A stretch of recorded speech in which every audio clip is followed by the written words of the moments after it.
നമുക്കിന്നേ ഒരു ചപ്പാത്തി ഉണ്ടാക്കി തുടങ്ങാം കേട്ടോ. ചപ്പാത്തി കറി തീരുമാനിച്ചില്ല എന്താണെന്നുള്ളത്. ഞാനിവിടെ കൗണ്ടർ ടോപ്പ് നല്ല വൃത്തിയായിട്ട് തുടച്ചിട്ട് ഇവിടെയിട്ട് ചുടുന്നത്. പക്ഷേ പലകയിൽ എനിക്ക് ഒരു സുഖം പോരാ ചുടുന്നതിന്. അപ്പം ഞാനിങ്ങനെയാണ് ചുടുന്നത്. അപ്പോൾ 2 എണ്ണം പരത്തി കാണിച്ചത് എങ്ങനെയാണെന്നുള്ളത്. ഇതൊക്കെ എല്ലാവർക്കും അറിയാവുന്ന കാര്യം തന്നെയാണ്. ഞാൻ പിന്നെ കാണാമല്ലോ അല്ലേ.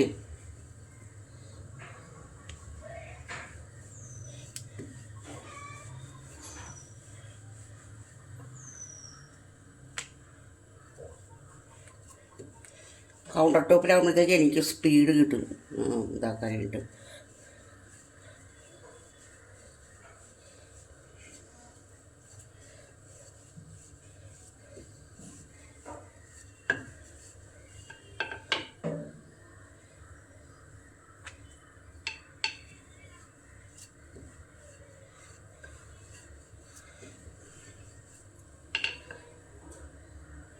ഒരു ചപ്പാത്തി പരത്തി കഴിഞ്ഞു, അതവിടെ ഇരിക്കട്ടെ. ഇനി അടുത്തൊരു ചപ്പാത്തി പരത്താം കേട്ടോ.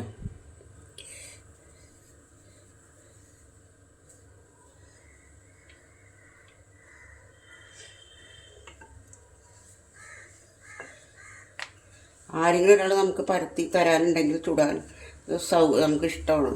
ഇതിപ്പോൾ ഞാൻ തന്നെ എല്ലാ കാര്യങ്ങളും ചെയ്യണ്ടേ. കാര്യം ഒരു 5-8 എണ്ണം ഉണ്ടാക്കിയാൽ മതി. എന്നാലും ബോറടിക്കും ഇങ്ങനെ ഒറ്റയ്ക്ക് എല്ലാം ചെയ്യുമ്പോഴത്തേക്ക്.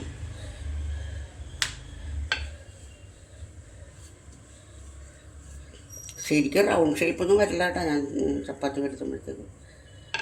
ഒരിടെ മിക്കവാറും ചപ്പാത്തി ഉണ്ടാക്കിക്കൊണ്ടിരുന്ന സമയത്ത് കറക്റ്റ് റൗണ്ടായിട്ട് വരുമായിരുന്നു. ഇപ്പോൾ കുറേ നാളുകളായിട്ട് ഞാൻ ചപ്പാത്തി ഇങ്ങനെ ഉണ്ടാക്കാറില്ല, വല്ലപ്പോഴൊക്കെ ഉണ്ടാക്കുള്ളൂ. അപ്പം അത് കാരണം അങ്ങനത്തെ ഒരു ഷേപ്പൊന്നും വരുന്നില്ല. അപ്പോൾ ഇപ്പം ഞാൻ 2 എണ്ണം ചുട്ട് കഴിഞ്ഞ്, 2 എണ്ണം ഞാൻ പരത്തി കഴിഞ്ഞ്. ഇനി ഞാൻ ചൂടാൻ സമയത്ത് കാണിക്കാം.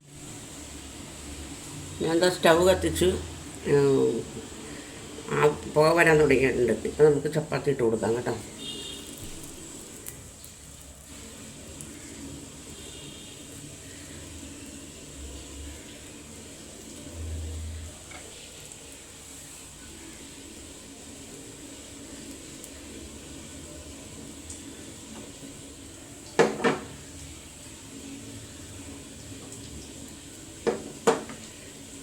കുമ്പള വരാൻ തുടങ്ങിയിട്ടുണ്ട്. കുമ്പളാവെന്ന് വെച്ചിട്ടുണ്ടെങ്കിൽ ബബിൾസ് വരാൻ തുടങ്ങിയിട്ടുണ്ടതാണ്. നന്നായിട്ട് ബബിൾസ് വരാൻ തുടങ്ങി. കണ്ടോ, കാണാൻ പറ്റുന്നുണ്ടല്ലോ അല്ലേ. കണ്ടോ. അപ്പോൾ നമുക്കിനി ഇത് മറച്ചിട്ട് കൊടുക്കാം.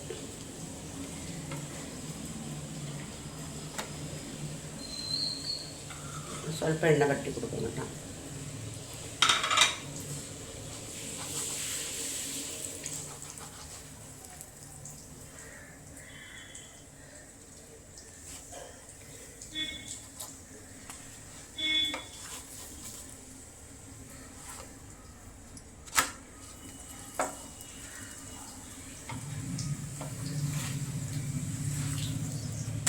ഒരെണ്ണം കൂടി ചൂടാവേ.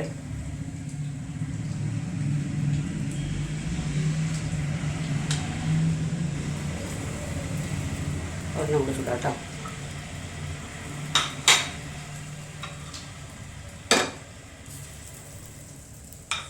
ഇപ്പം ഇത്രയും സമയമായില്ലേ. ഇനിയിപ്പോൾ ഞാനിവിടെ പയറ് വേവിച്ചിരിപ്പുണ്ട്. പയറ് മെഴുക്ക് പുരട്ടി ഉണ്ടാക്കാൻ പോകണം ചപ്പാത്തിക്ക്. ഞങ്ങൾക്കങ്ങനെ ചാറ് വേണമെന്ന് നിർബന്ധമൊന്നുമില്ല. എന്തെങ്കിലും ഒന്ന് കൂട്ടണം, അത്രയേ ഉള്ളൂ. കണ്ടോ, ബബിൾസ് വരുന്നുണ്ടോ? നന്നായിട്ട് ബബിൾസ് വരുന്നുണ്ട്. കണ്ടോ, കാണാൻ പറ്റുന്നുണ്ടെങ്കിൽ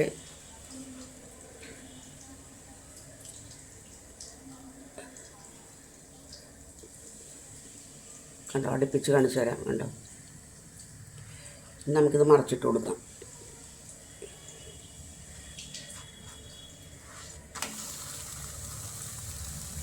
മറച്ചിട്ട് കുറച്ച് എണ്ണ കട്ടി കൊടുക്കാം കേട്ടോ.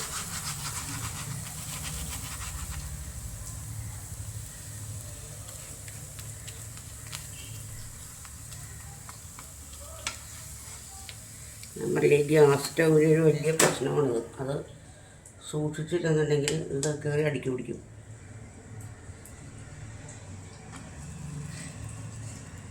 തീപ്പം അത് പരമാവധി കുറക്കാൻ നോക്കാം. കെട്ടുപോകാതിരുന്ന അത്രയായി. അപ്പോൾ ഇനി ഞാൻ ചപ്പാത്തി ഉണ്ടാക്കുന്നത് കാണിക്കുന്നില്ല കേട്ടോ. ഇനി നമുക്ക് കറി കാണിക്കാം. പിന്നെ എൻ്റെ വീഡിയോ മുഴുവനായിട്ട് സ്കിപ്പാവാണ്ട് കാണണേ. കണ്ടിട്ട് ഇത് ഇഷ്ടപ്പെടുകയാണെന്നുണ്ടെങ്കിൽ മാത്രം സബ്സ്ക്രൈബ് ചെയ്യുക, ലൈക്ക് ചെയ്യുക, കമൻറ്റ് ചെയ്യുക കേട്ടോ. ചപ്പാത്തിക്ക് ഒരു കറി വേണ്ടേ? അപ്പോൾ നമുക്ക് പയർ എടുക്കാം കേട്ടോ. വൻപയറാണ്. കുറച്ച് എണ്ണ ഒഴിച്ച് കൊടുക്കാം.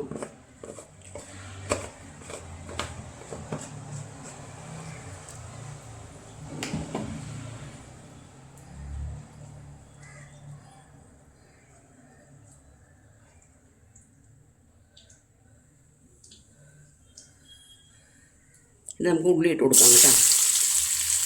ഉള്ളി മൊരിയുമ്പോഴത്തേക്കും ഉണക്കമുളക് ചതച്ചിട്ട് കൊടുക്കാം. ഈ കൂടെ കറിവേപ്പിലയും കൂടി ഇടാം.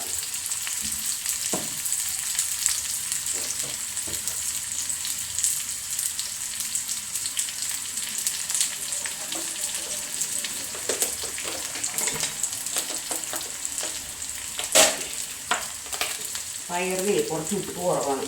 അത്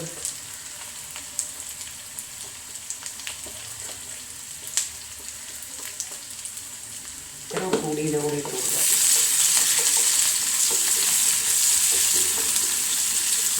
അതൊന്ന് മൊഴിയട്ടെ കേട്ടോ. മൊഴിയുമ്പോഴത്തേക്കും നമുക്ക് കുറച്ച് മുളക് പൊടി ഇട്ട് കൊടുക്കാം.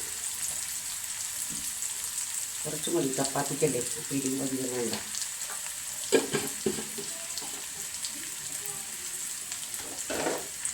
കുറച്ച് മുളക് പൊടി ഇട്ട് കൊടുക്കും. ഇതാ അത് മൊരിഞ്ഞിട്ടുണ്ട്. പിന്നെ നമുക്ക് ഈ പയർ കുറച്ചിനകത്തൊക്കെ ഇട്ട് കൊടുക്കാം.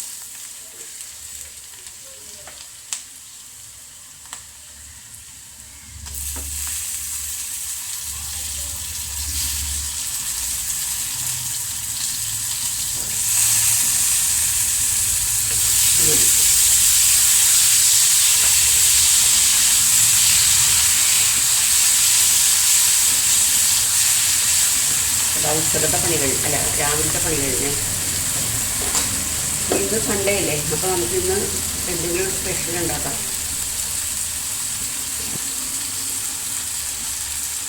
അപ്പം ഞാൻ വിചാരിക്കുന്നത് എന്താണെന്ന് വെച്ചിട്ടുണ്ടെങ്കിൽ ഇന്ന് നമുക്കൊരു ഡ്രാഗൺ ചിക്കനും പിന്നെ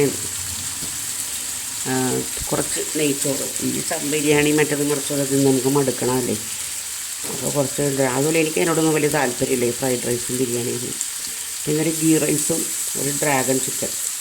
അതായത് 2 പേർക്കുള്ളത് ഒരു 150 ഗ്രാം. ഒരു ചിക്കൻ വാങ്ങിച്ചിട്ട് 150 ഗ്രാം നമ്മൾ അതിനകത്ത് നിന്ന് അളന്നെടുത്താൽ മതി. വെയിങ് മെഷീനിൽ വെച്ച് നമ്മൾ അളന്നെടുത്താൽ മതി. അപ്പോൾ അത് ഞാൻ ചെയ്യാൻ നേരത്ത് കാണിച്ചു തരാം കേട്ടോ. ചിക്കൻ കടയിൽ വിളിച്ച് പറഞ്ഞിട്ടുണ്ട് അവർ കൊണ്ടുവരണമെങ്കിൽ.